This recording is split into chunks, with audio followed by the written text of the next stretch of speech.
Well,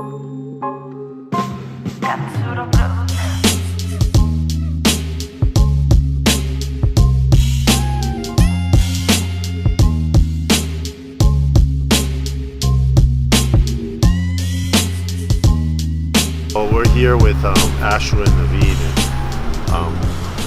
talking about BitTorrent. He's one of the founders, and BitTorrent has always been kind of like the example I always bring out when talking about a decentralized network. And they're one of the few that has a real up and running sort of network that's live and functional. And so I just want to ask him about the story of BitTorrent, how it started, and so yeah, tell us about how it started and where you came from and all that. The history is probably better told by the guy who invented it. He was a programmer in San Francisco.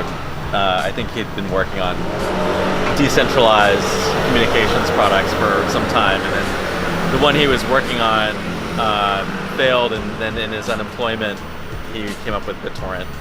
And this is Bram? Bram Cohen, yeah. A few years into his invention, he had something that was starting to get some recognition and usage, and so he asked me to join him to help set up the company.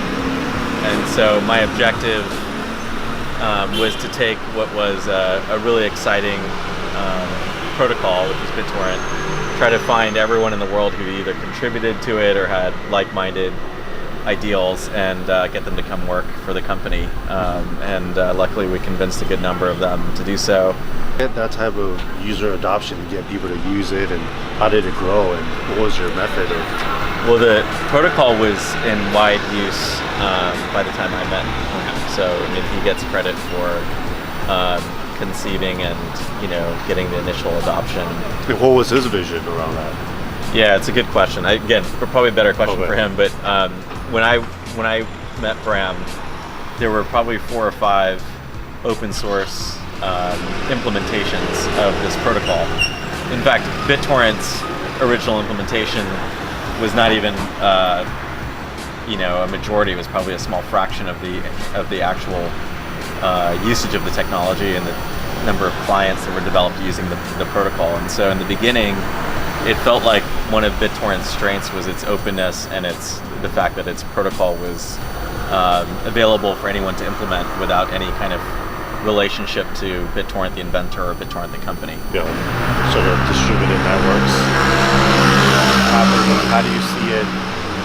Yeah, how is it different this time around? Just from a fundraising standpoint, or technologies, or deployment, all of that. Yeah, so the big issues for distributors of big software packages or big files in general on the internet in the early 2000s was that bandwidth and infrastructure was really expensive. And so if you had a piece of video, like say it was 30 minutes in runtime or longer, there was really no commercial model that allowed you to do that profitably.